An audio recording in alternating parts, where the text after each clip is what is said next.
መንግሥተ ሰማያት ተሰጠች እንጂ ገና አልገባንባትም። ለዚህ ነው እንድናለን የምንለው። ብትጸና ካልጸናስ ትባረራለህ። እየዳንን ነው የምንለው በመውጫው መሰላል ላይ ስለምንመላለስ ነው። ደግሞ በጣም ይደንቃችሁ። ሳምን ብቻ ድኛለሁ የሚሉት ከባለፈው ከሰሩት ኃጢአትና መርገም ብቻ መሰላችሁ? ገና ከሚመጣውም እኮ ድኛለሁ ይላሉ። በቃ ተከፍሎልኛል፣ ኃጢአት ብሰራ እድናለሁ ባዮች እኮ አሉ። በእምነት ቆመሃልን? በቸርነቱ ግን ካልጸና አንተ ደግሞ ትቆረጣለህ። ጨርስ። በጣም ደፋሩ ሐሳብ ደግሞ ንስሐ ብገባ እግዚአብሔር ንስሐዬን ይቀበለኛል ብሎ በእግዚአብሔር ፈንታ ቆሞ ፍርድ መስጠት። ይህ ደግሞ እንዴት ጨካኔ ነው!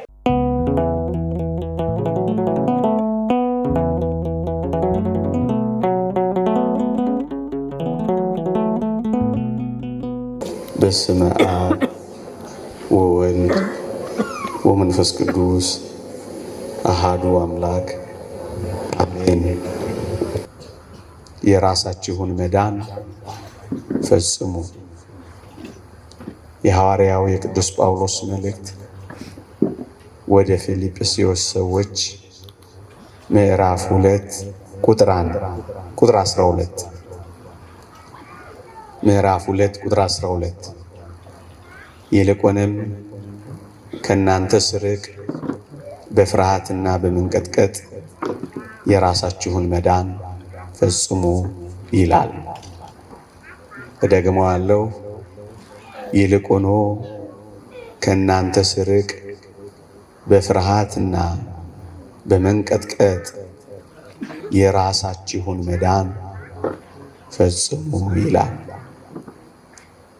በዚህ ርዕስ መነሻነት ለጥቂት ደቂቃዎች እንማራለን። ሰምተን ለመጠቀም እግዚአብሔር ይርዳን። የእግዚአብሔር ማዳን አንዳች ነገር ሳይቀረው ተፈጽሟል። እግዚአብሔር ሰው ሆኖ በመገለጡ መከራን በመቀበሉ በመሞቱ ደግሞ ሞትን ድል አድርጎ በመነሳቱ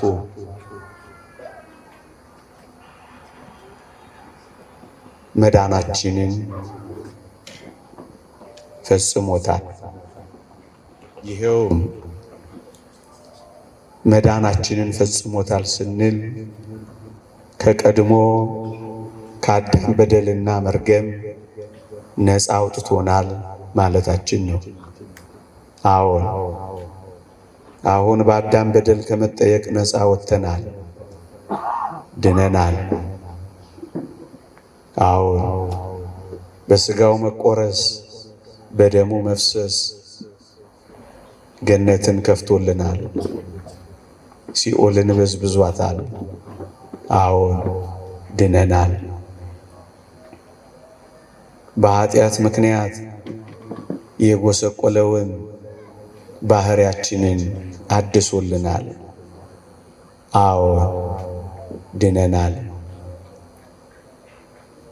እንደ ቀድሞ በኦሪት እንደነበረው ቅዱስ ጳውሎስም እንዳለው እኔ የማልወደውን ማደርግ ሆንኩ እንዳለው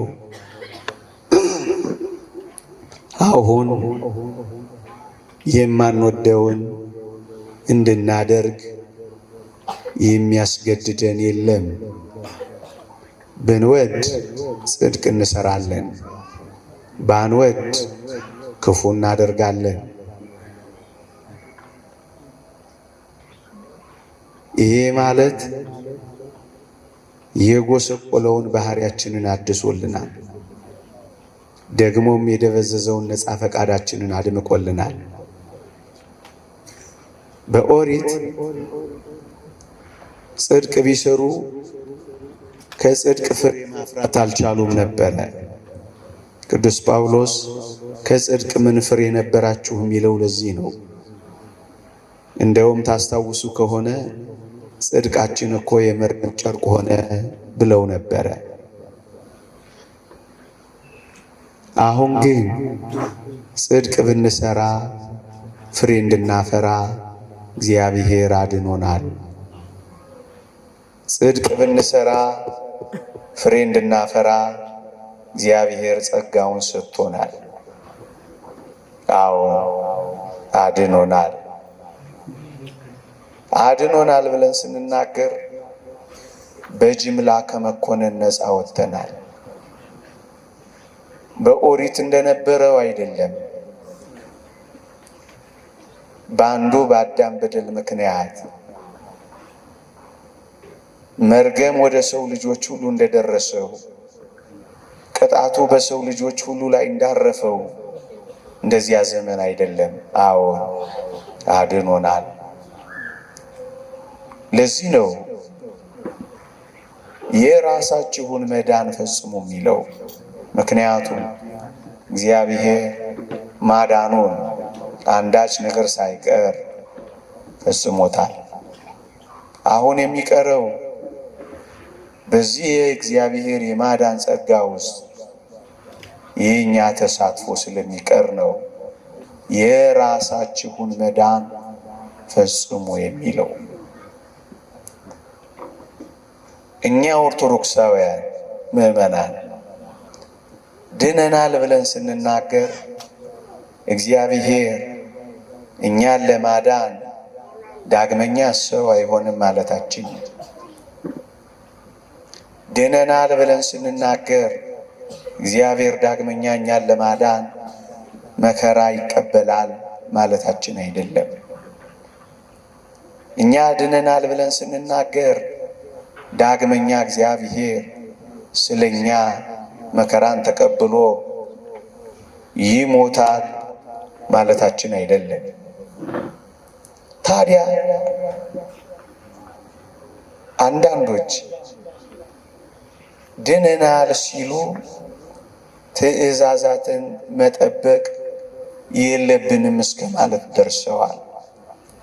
እኛ ግን ድነናል ብለን ስንናገር ዳግመኛ አይሞትም እያልን እንጂ ትእዛዛትን መጠበቅ የለብንም ማለታችን አይደለም። መከራ አይቀበልም ማለታችን እንጂ ከአጋንንት ጋር፣ ከርኩሳት መናፍስት ጋር፣ ከእኩያት ፍትወታት ጋር መጋደል የለብንም ማለታችን አይደለም። እኛ ድነናል ብለን ስንናገር እግዚአብሔር ዳግመኛ ስለኛ አይሰቀልም ማለታችን እንጂ እግዚአብሔር በሰጠን የመዳን ጸጋ መጽናት የለብንም ማለት አይደለም። አንዳንዶች ድነናል ብለው ትእዛዛትን መጠበቅ አያድንም ብለውናል። ድነናል ስንል እንደነሱ እንደዚህ ማለታችን አይደለም። ተጋድሎ ምን ያስፈልጋል እንደሚሉት ማለታችን አይደለም። ድነናል ስንል እግዚአብሔር ዳግመኛ እኛን ለማዳን መከራ አይቀበልም አይሰቀልም ማለታችን እንጂ ትእዛዛትን መጠበቅማ ግድ ነው፣ መጋደልም ግድ ነው። ይሄን ማለታችን ኦርቶዶክሳውያን። ሶስተኛ ነጥብ ላንሳላችሁ፣ ልብ ብላችሁ ስሙኝ። አንዳንዶች ብዙም ደስ የማያሰኝ ጥያቄ ጠይቀውን ለማስጨነቅ ይሞክራሉ። ምን ብለው? እናንተ ኦርቶዶክሶች ድናችኋል አልዳናችሁም እያሉ ፈትረው ለመያዝ ይሞክራሉ። እኛም እንዲህ እንላቸዋለን፣ አዎ ድነናል፣ ግን እቺን ብቻ ብለን አናበቃም። ድነናል፣ እየዳንን ነው፣ እንድናለን እንላቸዋለን። ልብ በሉ፣ ድናችኋል? አዎ ድነናል፣ ግን ድነናል ብቻ ብለን አናቆምም። እናስ እየዳንን ነው፣ ከዚያስ ደግሞ እንድናለን እንላለን። ምን ማለታችን ነው ይሄንን ስንል? እዩ፣ ለጌታችን ሁለት በግልጽ በመጽሐፍ ቅዱስ ላይ የተቀመጡ ምጽአቶች አሉት፣ መገለጦች አሉት። ሁለት። አንደኛው የእግዚአብሔር ቃል እንደሚናገረው ቅዱስ ጳውሎስ በገላትያ መልእክቱ ምዕራፍ 4 ላይ እንደተናገረው የዘመኑ መጨረሻ በደረሰ ጊዜ ከሴት የተወለደው ልጁን ላከው እንዳለው ጽዋው በሞላ ጊዜ አዳምን ለማዳን ሱባኤው በደረሰ ጊዜ ከልጅ ልጅ ተወልጄ አድንሃለሁ ያለው ቃልን ለመፈጸም የዘመኑ ፍጻሜ በደረሰ ጊዜ የሚለው የመጀመሪያው የፍጻሜ ዘመን ሰው ሆኖ ሲገለጥ ደግሞ አለው። ከሴት የተወለደውን ልጁን ላከው የሚለው ሰው ሆኖ ሲገለጥ እሱ ምንድነው? የመጀመሪያው የፍጻሜ ዘመን ነው። ምን የሆነበት? ሰው ሆኖ የተገለጠበት፣ መከራ የተቀበለበት፣ በመስቀል ላይ በመሞት መርገማችንን የሻረበት፣ ገነትን የከፈተበት፣ ሲኦልን የበዘበዘበት፣ ሞትን የሻረበት፣ መቃብርን ያስቀረበት፣ በሰማያዊ ስፍራ እንዳለን የገለጸበት፣ ማረጋችንን ያረጋገጠበት ይሄ የመጀመሪያው መገለጥ ይባላል። ሰው ሆኖ የተገለጠበት። በዚህ ምን አደረገን? አዳነን። እሱን ነው ድነናል የምንለው። ቅድም ካልኳችሁ ከመርገመ ሥጋ ከመርገመ ነፍስ አዎን ድነናል። በአዳም ኃጢአት ከመጠየቅ አዎን ድነናል። በጅምላ ከመኮነን አዎን ድነናል። የተዘጋውን ገነት ከፍቶልን ነፃ ፈቃዳችንን አድምቆልናል። አዎን ድነናል። በመጀመሪያው መገለጥ አድኖናል እንላለን። ሌላስ ሁለተኛ መገለጥ ያልኳችሁ እሱ ደግሞ በመጨረሻው ዘመን የሚደረገው መገለጥ ነው። ደግሞ አለው በዕለተ ምጽአት የሚደረገው መገለጥ ነው። በሱስ ምን እንሆናለን? እንድናለን። እንድናለን። በመጀመሪያው መገለጥ አንፃር አድኖናል። በሁለተኛው ሲገለጥስ በቀኝ መቆም ይጠብቀናል። መንግሥተ ሰማያት መግባት ያገኘናል። እኔስ እንድናለን እንላለን። ምን መስላችሁ? መንግሥተ ሰማያት ተሰጠች እንጂ ገና አልገባንባትም። ለዚህ ነው እንድናለን የምንለው። ገነት ተከፍታለች እንጂ እኔና እናንተ ገና አልገባንባትም። ለዚህ ነው እንድናለን የምንለው። መዳናችንን በተስፋ ጀምረናል እንጂ ገና አልጨበጥነውም። ስለዚህ እንድናለን እንላለን። ቅዱስ ቄርሎስ በረከቱ ይደርብንና እንዲህ ይላል፣ ለጌታችን አንድ ምጽአት ብቻ እንዳለው የምንናገር አይደለንም። ይልቁንም በክብር ከፍ ያለውን ሁለተኛውንም መገለጽ ምጽአት እንናገራለን እንጂ ይላል። ሁለት ምጽአት ያልኳችሁ ይህንን ነው። እዩ፣ በመጀመሪያው ምጽአት ትሕትና አየን። በሁለተኛው ምጽአት ሁለተኛ ሲገለጥ ደግሞ ፍርዱን እናያለን። በመጀመሪያው ምጽአት በጨርቅ ተጠቀለለልን። በሁለተኛው ምጽአት እሳት በፊቱ ይጠቀለላል። በመጀመሪያው ምጽአት በግ ሆኖ ተሰዋልን፣ በግ ሆኖ ታረደልን። በሁለተኛው ምጽአትስ በጎቹን በቀኙ ያቆማል። በመጀመሪያው ምጽአት ኃጢአታችንን ሁሉ በመስቀል ላይ ተሸከመልን። በሁለተኛው ምጽአት በኃጢአታችን ላይ ሊፈርድ ይገለጣል። አያችሁ፣ በመጀመሪያው መገለጥ ሰው በመሆኑ አንፃር አዳነን፣ የመዳንንም ጸጋ ሰጠን።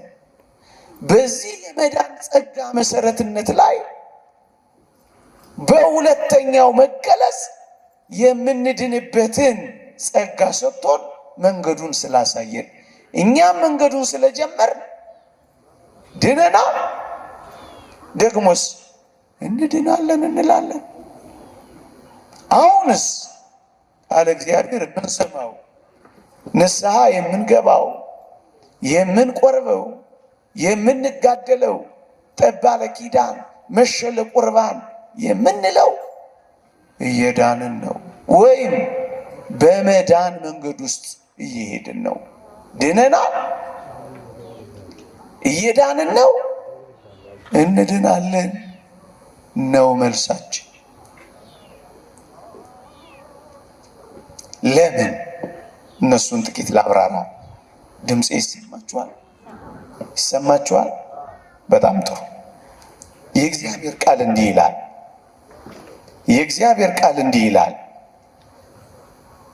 የሚያንቀላፉ በሌሊት ያንቀላፋሉና የሚሰክሩም በሌሊት ይሰክራሉና፣ እኛ ግን ከቀን ስለሆነ የእምነትና የፍቅርን ጥሩር የመዳንንም ተስፋ እንደ ራስ ቁር እየለበስን በመጠን እንኑር። እግዚአብሔር ለቁጣ አልመረጠንምና በጌታችን በኢየሱስ ክርስቶስ መዳንን ለማግኘት ነው እንጂ። አንደኛ ተሰሎንቄ ምዕራፍ 5 ከቁጥር 7 እስከ 10። ሁለት ኃይለ ቃላትን አስተውሉ።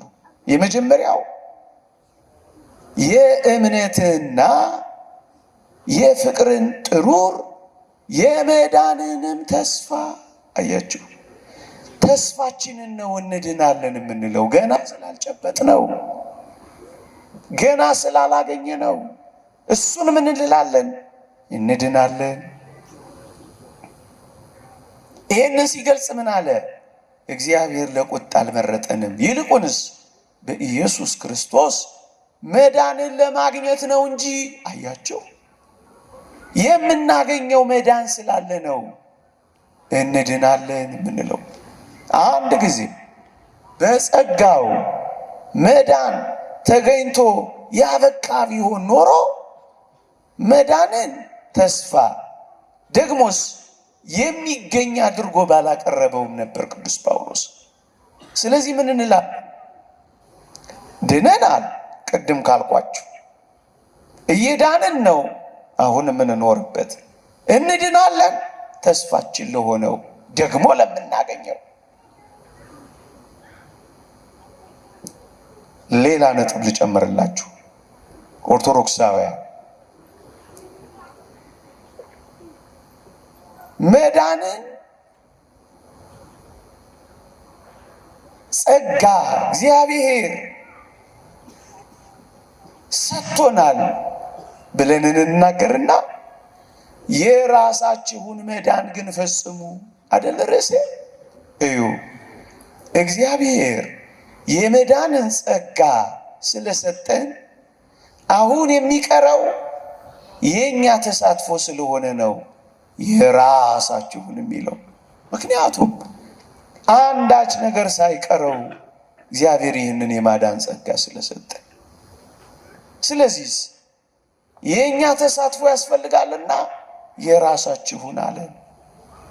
ኦርቶዶክሳውያን፣ የኢትዮጵያ ኦርቶዶክሳዊት ቤተክርስቲያን መዳንን እንዴት ብላ መሰላችሁ የምትገልጠው? እንደ አውግስጢኖስ በእግዚአብሔር ጸጋ ብቻ አትልም። እንደ ፕላጊየስ ወይም እንደ ፕላጊየስ በሰው ስራ ብቻ አትልም። ደግሞ አለው በእግዚአብሔር ጸጋ ብቻ አትልም፣ ደግሞስ በሰው ስራ ብቻ አትልም። እና ምን ትላለች? በእግዚአብሔር ጸጋ፣ አሁን ያልኳችሁ የማዳኑ ጸጋ፣ ደግሞስ የኛ ተሳትፎ ሲዋሃድ፣ ሲነርጂ ይሉታል፣ ሲዋሃድ እንደ ሰምና ፈትል ሲዋሃድ ድህነታችን ስለሚፈጸም የራሳችሁን መዳን ፈጽሙ አለ። ይሄ ምን ያስፈልጋል? የኛ ተሳትፎ፣ የኛ ሺባይነት፣ የኛ በማዳን ጸጋ ውስጥ መኖር፣ የኛ በጠባቡ በር ለመግባት መጋደል፣ የኛ እግዚአብሔር በሰጠን ጸጋዎች መጽናት። ለዚህ ነው ፈጽሙ የሚለው። እዩ በመጀመሪያው የእግዚአብሔር ሰው ሆኖ መገለጥ መዳናችንን ብቻውን ፈጸመልን። እደግመዋለሁ፣ ብቻውን ፈጸመልን።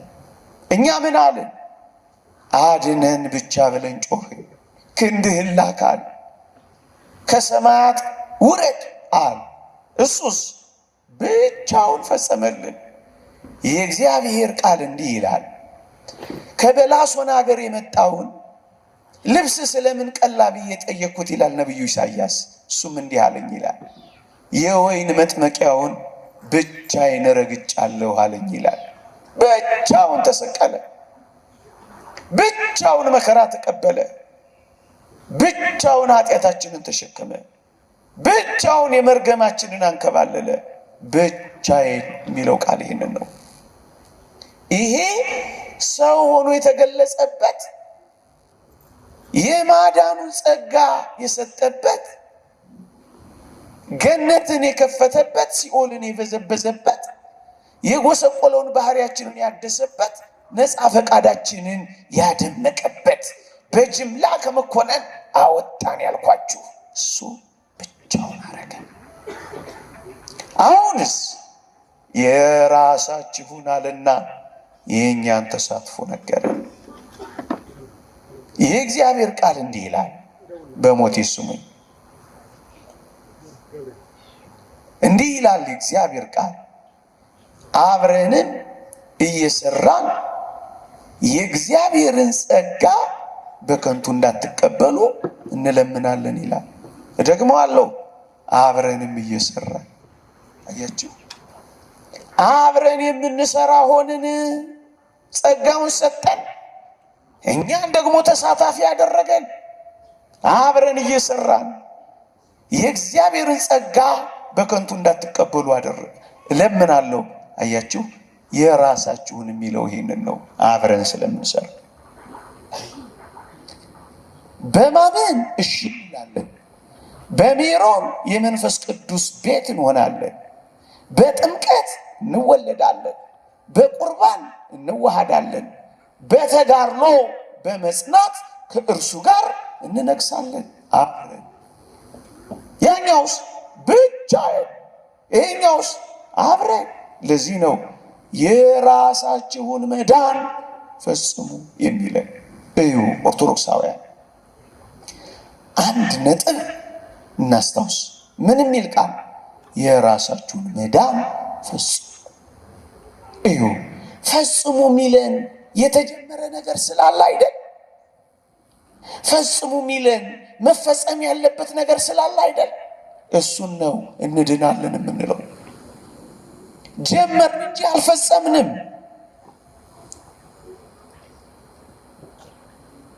በመዳን መንገድ ውስጥ ገባን እንጂ ገና አላጠናቀቅንም። እኛ ኦርቶዶክሳውያን በጽኑ መያዝ ያለባችሁ እውነት እንዲህ የሚል ነው። እኛ እንደ ሰነፎቹ በእምነቴ ብቻ አንልም፣ ደግሞስ እንደ ትምክህተኞቹ በስራዬ ብቻ አንልም። እናስ በማመን በመጠመቅ በመቁረብ በመልካም ስራ በመጽናት በመጋደል መዳናችንን ስለምንፈጽም ፈጽሙ ይለናል። ኦርቶዶክሳውያን፣ ሌላ አንድ የእግዚአብሔር ቃል ላስታውሳችሁ። እንዲህ ይላል፣ በመፍራትና በመንቀጥቀጥ የራሳችሁን መዳን ፈጽሙ ይለናል። እስኪ ልጠይቃችሁ፣ መዳን አንድ ጊዜ በጸጋው ተሰጥቶን ያበቃና የተጠናቀቀ ከሆነ ለምንድን ነው የምንፈራው? ለምንስ እንንቀጠቀጣለን? አያችሁ፣ ለምንድን ነው የምንፈራው? መዳናችንን ያልፈጸምን እንደሆነ ነዋ። ድርሻችንን ያልተወጣን እንደሆነ ነዋ። እንዴ የተፈጸመና ያበቃ መዳናችንም የተረጋገጠ እኛም መንግሥተ ሰማያት የገባን ከሆነ ዘንዳ ምን ያስፈራናል? ምንስ ያስደነግጠናል? ልብ በሉ እንጂ አያ ጀምረን ስላልፈጸምን እኮ ነው የምንፈራው። እንዲህ ይላል እግዚአብሔር ቃል፣ ፍራ እንጂ የትዕቢትን ነገር አታስብ ይላል። አንተ በእምነት ቆመሃልን? ፍራ እንጂ የትዕቢትን ነገር አታስብ። ለምንድን ነው የምንፈራው? ያልጨረስን እንዳንሆን፣ ቆመን እንዳንወድቅ፣ ሰብከን እንዳንጣል፣ ገብተን እንዳንወጣ፣ ቆርበን እንዳናፈርስ፣ ንስሐ ገብተን እንዳንመለስ፣ የቆመ የሚመስለው እንዳይወድቅ ይጠንቀቅ ይላል። እንዳንወድቅ ነው የምንፈራው። አንተ በእምነት ቆመሃልን? ፍራ እንጂ የሚለው ለምንድን ነው? የሚፈጸም ነገር ስላለ እኮ ነው። አያችሁ፣ የራሳችሁ መዳን ፈጽሙ የሚለን ለዚህ ነው። ሶስተኛ ወይም አራተኛ ነጥብ ላንሳላችሁ። በኦርቶዶክሳዊት ቤተክርስቲያን አስተምህሮ መዳን የኛን ሁኔታ ተከትሎ የሚመጣ የአጸፋ ምላሽ እንጂ ወገኖቼ አንዴ ድነናል ብለን በጀርባችን ተንጋለን አንኖርም። ዓይናችንን አፍጥጠን አንመለከትም። እግራችንን አጣጥፈን አንኖርም። ቅዱስ ዮሐንስ አፈወርቅ ጸጋ ሁሉንም ነገር ያደርጋል ብለን በጀርባችን ተንጋለን አንኖርም ይላል። አዎ ለዚህ ነው የራሳችሁን መዳን ፈጽሙ የሚለን።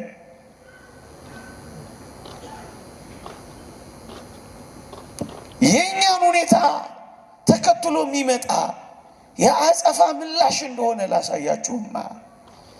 እንዲህ ይላል እግዚአብሔር ቃል ሁለተኛ ጢሞቴዎስ ምዕራፍ 2 ቁጥር 11 ላይ ብንጸና ከእርሱ ጋር እንነግሣለን፣ ብንክደው እርሱ ደግሞ ይክደናል ይላል። እደግመዋለሁ፣ ብንጸና እንነግሣለን፣ ብንክደው እንካዳለን። ለመንገሳችን ምክንያቱ በመዳን መንገዳችን ላይ መጽናታችን ነው። ለዚህ ነው የራሳችሁን መዳን ፈጽሙ የሚለው። ብትጸና ካልጸናስ ትባረራለህ።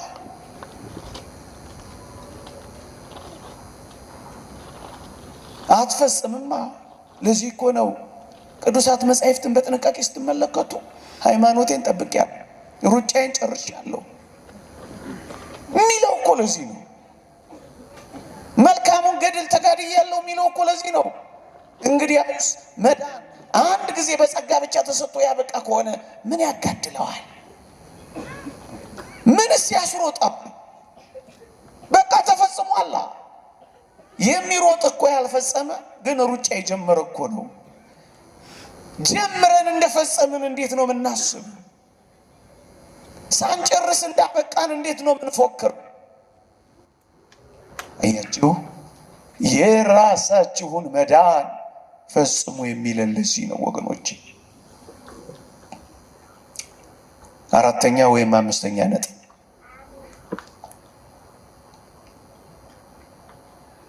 አንዳንዶች ልክ ሳመን ድኛለሁ፣ ድህነቴንም አጠናቅቄያለሁ፣ የስፒድ ጉዳይ እንጂ መንግሥተ ሰማያት መግባቴ አይቀሬ ነው፣ ምክንያቱም አመኛለሁ ብለው ይደመድሙና ይጨርሳሉ።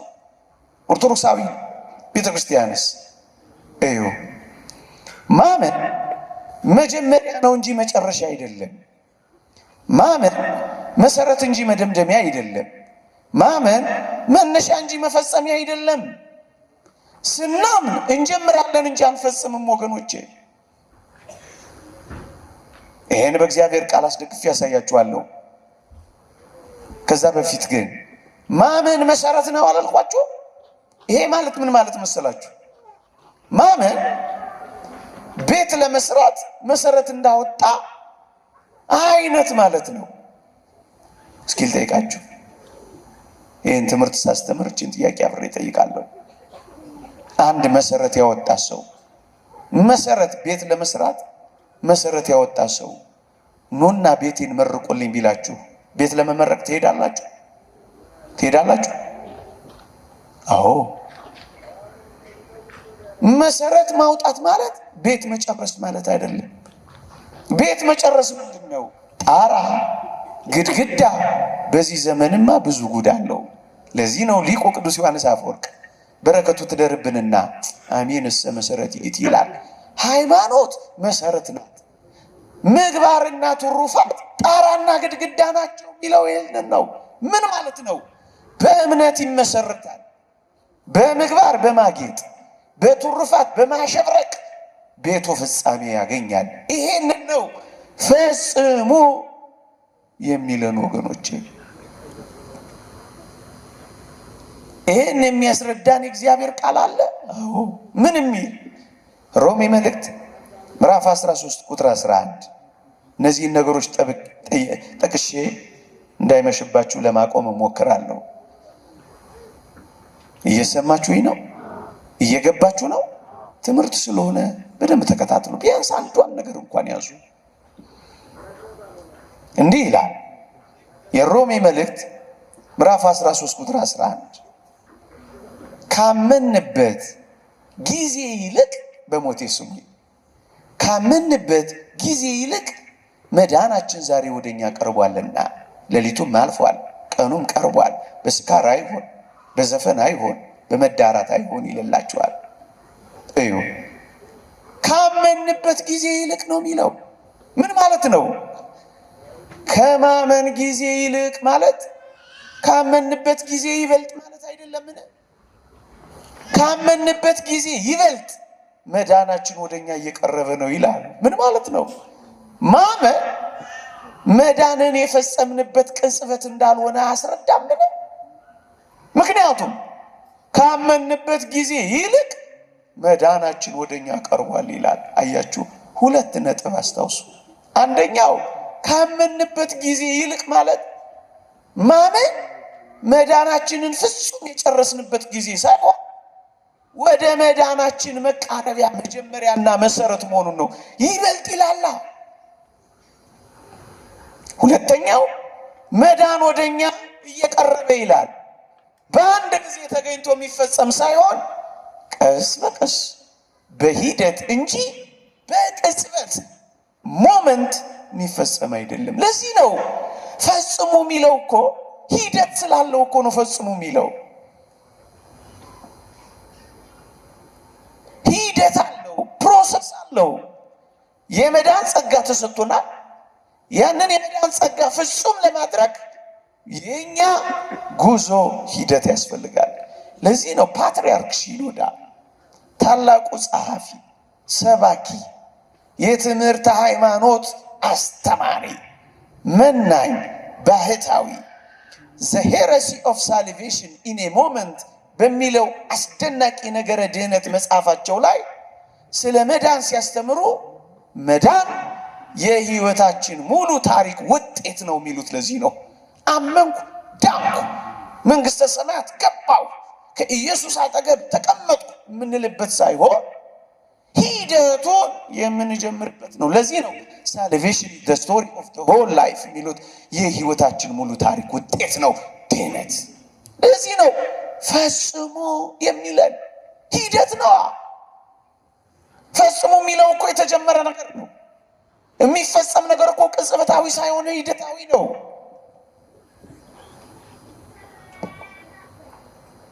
ለዚህ ነው ካመንበት ጊዜ ይልቅ መዳናችን ዛሬ ወደኛ ቀርቧልና የሚለው። እየቀረበ የሚመጣ ከሆነ ሂደት ነው። በጽናት የሚገለጥ ከሆነ ሂደት ነው። እስራኤላውያንን እንኳን ላስታውሳችሁ፣ መቃንና ጉበናቸውን የበራቸውን መቃንና ጉበን በበጉ ደም ቢቀቡ በኤርትራ ባህር መካከል የጥምቀት ምሳሌ የሆነውን ቢፈጽሙ ይሄን በመፈጸማቸው እኮ ከነአን እኮ ቀጥታ አልገቡም። ይልቅስ በምድረ በዳ ውስጥ ማለፍና ትእዛዛቱን ማክበር ነበረባቸው። አያችሁ፣ የመዳኑን ጉዞ የሚያሳየን የበረሃው ጉዞ እኮ ነው። ከግብፅ የወጡት ሁሉ አልገቡም። ስላመን ብቻ አንፈጽመውም። ለዚህ ነው ፈጽሙት የሚለን። ለምን እንዳልገቡ ታውቃላችሁ? ቅዱስ ጳውሎስ በዕብራውያን መልእክት ላይ ይናገራል። አምነዋል እኮ የቁርባን ምሳሌ የሆነውን መቃናቸውንና ጎበናቸውን በበጉ ደም እኮ ቀብተዋል። የጥምቀት ምሳሌ የሆነውን በባህር በደመና መካከል ተጠምቀዋል እኮ። ግንስ ሁሉም ከነዓን አልገቡም። ለምን? አልታዘዙም። አያችሁ፣ በምድረ በዳ አንጎራጉረዋል፣ ለእግዚአብሔር አልታዘዙም። ስለዚህ ልባቸው ስለደነደነ ምን ሆኑ? በበረሃ መካከል ቀሩ። ለዚህ እኮ ነው ለመዳናችን ምሳሌ አድርጎ ያስቀመጠው። የጀመሩ ሁሉ ስለማይገቡ እኮ ነው ፈጽሙ የሚለው። ቆርበው የሚያፈርሱ፣ አምነው የሚክዱ፣ መጥተው የሚቀሩ፣ ገብተው የሚወጡ፣ ቆመው የሚወድቁ ስላሉ እኮ ነው ፈጽሙ የሚለን እኮ። ለዚህ ነው ኦርቶዶክሳውያን አንተ በእምነት ቆመሃልን? በቸርነቱ ጸንተህ ባትገኝ ትቆረጣለህ እኮ የሚለው ለዚህ ነው። አምነሃልን? ጽና፣ ካልሆነስ ትቆረጣለህ። አንድ ሊቅ እንዲህ ይላል፣ በሞቴ ስሙኝ። በጣም ግልጽ የሚያደርግልን ሐሳብ ነው። ምን ይላል? ማመን ችግኝ እንደመትከል ነው ይላል። ማመን ችግኝ እንደመትከል ነው ይልና ችግኝ መተከሉ ፍሬ ለማፍራቱና ለመጽደቁ በቂ እንዳልሆነ ሁሉ ይላል። ቆይ የተተከለ ችግኝ ሁሉ ፍሬ ያፈራል? ይጸድቃል? መተከል ብቻ በቂ ነው? እና ምንድን ነው መተከል ብቻ በቂ አይደለም። እናስ ውሃ ማጠጣት፣ አረም ማረም፣ ንፋስን መከላከል፣ ቅጥርን መቀጠር እንደሚያስፈልግ በመድህኑ በኢየሱስ ማመን ብቻ በቂ አይደለም ይላል ይሄ ሊቅ። ምን ያስፈልጋል? እንደ መተከል ማመን፣ ውሃ እንደ መጠጣት መጠመቅ፣ ከአረም እንደ መጠበቅ፣ ከርኩሳት መናፍስት ጋር እንደ መጋደል፣ ቅጥር እንደ መቀጠር፣ በትእዛዝ እግዚአብሔር መኖር ያስፈልጋል። በመድህኑ ማመን ብቻ በቂ አይደለም የሚለው ለዚህ እኮ ነው ወገኖቼ። አንዳንዶች ማንንም የመተቸትና የመንቀፍ ዓላማ የለንም፣ ግን እንዲያስተውሉ ልባቸውን ሰፊ አድርገው እንዲመረምሩ ስለምንፈልግ ነው። ሳምን ብቻ ድኛለሁ የሚሉን ከሆነ እነዚህን ነገሮች እንዲያስተውሉ እንጠይቃለን። ደግሞ በጣም ይደንቃችሁ።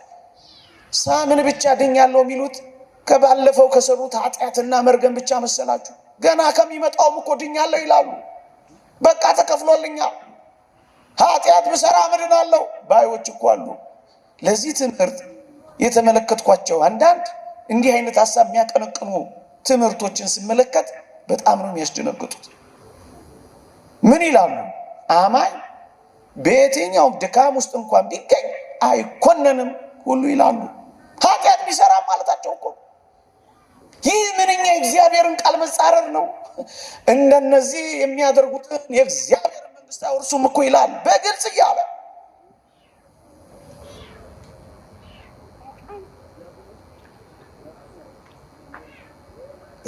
በጣም እዩ። እኛ ኦርቶዶክሳውያንስ ምንድን ነው ትምህርታችን ካላችሁ እዩ። እኛስ እግዚአብሔርን ስለ ማዳን ስራው ጠርጥረ ነው አይደለም፣ እግዚአብሔር አያድነንም ብለን አይደለም፣ እግዚአብሔርን ስለ ተስፋ ቃሉ አምተ ነው አይደለም። እና ምንድን ነው ራሳችንን ስለማናምነው ነው። ለዚህ ነው የራሳችሁን መዳን ፈጽሙ። ራሳችንን አናምነውም፣ እንጠራጠረዋለን። እግዚአብሔርን ግን እናምነዋለን። ድካማችንን እናውቃለን፣ ታላቅነቱን እናደንቃለን። በቃ ድኛለሁ፣ እንደ ሞት እርግጠኛ ነኝ፣ አምናለሁ ሲሉ ምን ማለታቸው እንደሆነ ታውቃላችሁ? እንደዚህ ማለታቸው ነው። ኃጢአት እንደማልሰራ እርግጠኛ ነኝ ማለታቸው ነው። ይህ እንዴት ሊሆን ይችላል? ኃጢአት የለብንም ብንል ራሳችን እናስታለን ይላል። እጅግ በጣም ጸያፍ ሐሳብ። አንድ ሁለተኛስ ኃጢአት ብሰራ ንስሐ እንደምገባ እርግጠኛ ነኝ ማለታቸው ነው።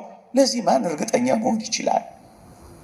ሶስተኛስ በጣም ደፋሩ ሐሳብ ደግሞ ንስሐ ብገባ እግዚአብሔር ንስሐዬን ይቀበለኛል ብሎ በእግዚአብሔር ፈንታ ቆሞ ፍርድ መስጠት ነው። ይህ ደግሞ እንዴት ጨካኔ ነው! አያችሁ ኦርቶዶክሳውያን፣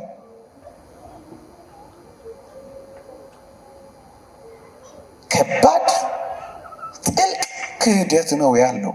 ለዚህ ነው አንዳንዶች መረን የወጡት።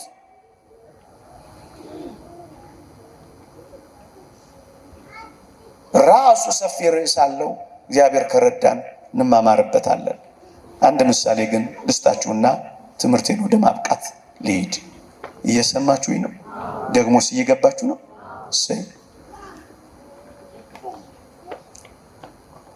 ብዙ ጊዜ ይህንን ምሳሌ እሰጣለሁ። ይህንን ትምህርት ሳስተምር ከመምህራን ሰምቼ ነው። መንግስት ኮንዶሚኒየም ገነባ ማለት ኮንዶሚኒየም ውስጥ ሁላችንም እንገባለን ማለት ነው አይደለም አይደል? እዛ ውስጥ ለመግባት ምንድን ነው የሚያስፈልገው? ትንሽ ነገሩ ፈታኝ ነው። ለግቢ ገብርኤል አካባቢ ሀሳብ ማቅረብ ትንሽ አሁን ነው ትዝ ያለኝ። ይቅር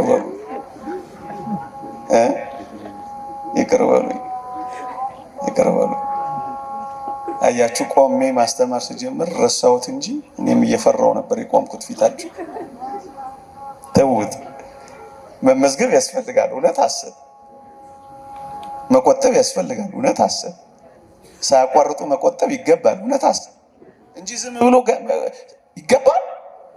የተወደዳችሁ ኦርቶዶክሳውያን እንደዚያ ማለት ነው ወገኖች። ስለተከፈተች ዝም ብሎ አይገባም። እየሰማችሁኝ ነው? እንደ መመዝገብ ማመን፣ እንደ መቆጠብ ዋጋ ከፍሎ መልካም ስራን ተጋድሎን ማድረግ ሳያቋርጡ እንደ መቀጠል መጽናት ያስፈልጋል። መዳናችንን የሚወስነው ማመናችን ብቻ ሳይሆን በማመናችንና በመልካም ስራችን መጽናት ነው። መጽሐፍ ቅዱስ እንዲህ ይላል፣ እስከ መጨረሻው እደግመዋለሁ። ማቴዎስ ወንጌል ምዕራፍ 24 ቁጥር 13 እስከ መጨረሻው የሚጸና እርሱ በሞቴ ምን ይላል? ይድናል። አያችሁ፣ መዳናችንን የሚወስነው በማመናችን መጽናት ጽናታችን ነው። ይድናል። ኦርቶዶክሳዊ ይድናል የሚለው እኮ ኃላፊ አይደለም፣ ገና የሚመጣ እኮ ነው። ድነናል፣ እየዳንን ነው። እንድናለን የምንለው በጽናታችን አማካኝነት የምንደርስበት በቀኝ መቆምና መንግስተ ሰማያትን መውረስ ይድናል የሚባል ነው። መዳንን የሚወስነው ማመን ብቻ ቢሆን ኖሮ የሚጸና ይድናል ለምን ይላል? አምናል፣ ድናል፣ በቃ አይልም። ካመኑ በኋላ ምን እናድርግ ሲሏቸው እኮ አምናችኋል፣ በቃ ድናችኋል፣ ሂዱ እኮ አይደለም ያሉት። ንስሐ ግቡ፣ በኢየሱስ ክርስቶስ ስም ተጠመቁ እኮ ነው ያሉት። አያችሁ፣ ይሄ ሂደት እኮ ነው። አንዴ በጸጋው የተገኘ ከሆነ ጽናትን ለምን ያወራል? ጽናት እኮ ሂደት ነው ያልኳችሁ ለዚህ ነው። የአንድ ሊቅ ቃል ጎርጎሪዮስ ፓልማስ የተባለ አባት የተናገረውን አንብቤ ላብቃ። እስከ መጨረሻው የሚጸና እርሱ ይድናል ተብሏል። ይህንን ነው የሚተረጉመው። እችን ብቻ ከሰማችሁኝ ይበቃኛል። እንዲህ ይላል፣ እስከ መጨረሻ የሚጸና ግን እርሱ ይድናል ተብሏል። ስለሆነም ከዚህ ፍጻሜ በፊት ከየትኛው? ከመጨረሻው። እየሰማችሁኝ ነው? እስከ መጨረሻው የሚጸና እርሱ ይድናል ተብሏል። ከዚህ ፍጻሜ በፊት ያለ ማናቸውም ነገር ሁሉ ቢሆን ወደ መዳን ፍጻሜና ጫፍ የምንወጣጣበት መሰላልና ደረጃ ብቻ ነው እንጂ የመውጣትን ሙሉ ውጤት ያገኘንበትና ከጫፍ የደረስንበት የመጨረሻው ነጥብ አይደለም ይላል። ከመጨረሻው በፊት ያለ ንስሐ፣ ቁርባንም፣ ጾምም፣ ተጋድሎም ምንም ነገር በሉት ከመጨረሻው ዘመን ወዲህ ያለው ማንኛውንም ነገር መሰላል ደረጃ ብቻ ነው እንጂ መውጣትን ያጠናቀቅንበት አይደለም።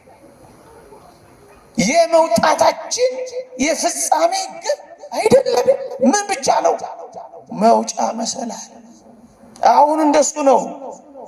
እየዳንን ነው የምንለው በመውጫው መሰላል ላይ ስለምንመላለስ ነው። የመጨረሻው ነጥብ ላይ አሁን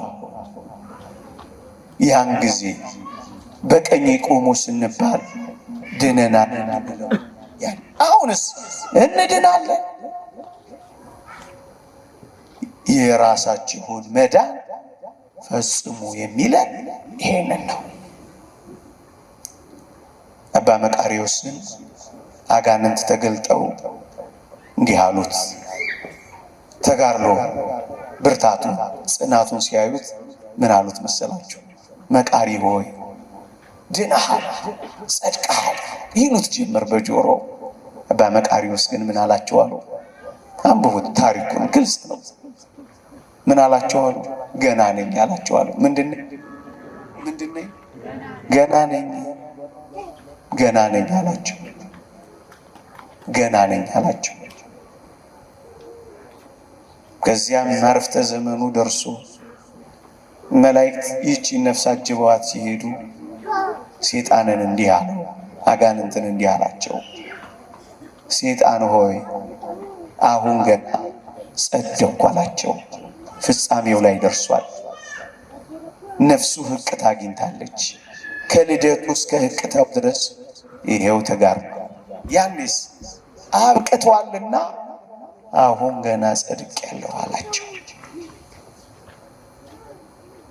ለዚህ ነው የራሳችሁን መዳን ፈጽሙ የሚለው። ሳንፈጽም እንደፈጽም፣ ሳንጨርስ እንደጨረስ፣ ሳናገኝ ፉከራ በመዳን መንገዳችን ውስጥ አያስፈልግም። ፍራ እንጂ የትዕቢትን ነገር አታስብ። አንተ በእምነት ቆመሃልን? ፍራ እንጂ የትዕቢትን ነገር አታስብ። በእምነት ቆመሃልን? በቸርነቱ ግን ካልጸና አንተ ደግሞ ትቆረጣለህ። ጨርሶ ገና ነኝ ብሎ ከሱ ነው የሚጀምረው። ቅዱስ ጳውሎስን የሚያክል ሐዋርያ ምን እንዳለ ላሰሙ። ምን አለ መሰላችሁ? ለሁሉ ከሰበኩ በኋላ እኔ ደግሞ የተጣልኩ እንዳልኩ ሥጋዬን እየጎሰምኩ አስገዛዋለሁ አይል መሰላችሁ? እደግመዋለሁ። እነዚህ ልጆች ሌላ ቀን ወይ ሌላ ቦታ ትምህርት እናስተምራቸዋለን። ወላጆች ቀስ ብላችሁ ያዟቸው።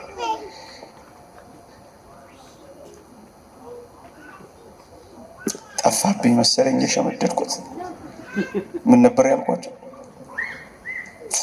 ደግነቱ እናንተም ጠፋባችሁ አይደል? አልጠፋባችሁ? ቅዱስ ጳውሎስ እንዲህ አለ፣ እኔ ሰውቄ ልፈትናችሁ ነው። እኔ ደግሞ ከሰበኩ በኋላ የተጣልኩ እንዳልሆን ምን አደርጋለሁ? የተጣልኩ እንዳልሆን። አያችሁ፣ አምኖ መጣ። እስከ 3ኛው ሰማይ ደርሶ መጣ። በጾም ታጥፎ መጣ። ከአራዊት ጋር ታግሎ መጣ። ሊኖር ስለሚችል የራሳችሁን መዳን ምን ሲጨርስ ደግሞ ለጢሞቴዎስ የስንብት ደብዳቤ ሲልክለት ሰማዕትነቱን መንፈስ ቅዱስ ሲገልጽለት ደግሞ ሃይማኖቴን ጠብቄያለሁ፣ መልካሙን ገድል ተጋድያለሁ፣ ሩጫዬን ምን ብያለሁ አለ። እስከዛ ግን ሥጋዬን እየጎሰምኩ እየተጋደልኩ ምን አደርጋለሁ? እስከሰዋለሁ። የራሳችሁ መዳን ፍጹም ይቆየን። የእግዚአብሔር ቸርነት፣ የእመቤታችን አማላጅነት፣ የቅዱሳን በረከት ረድኤት አይለየን። አሜን።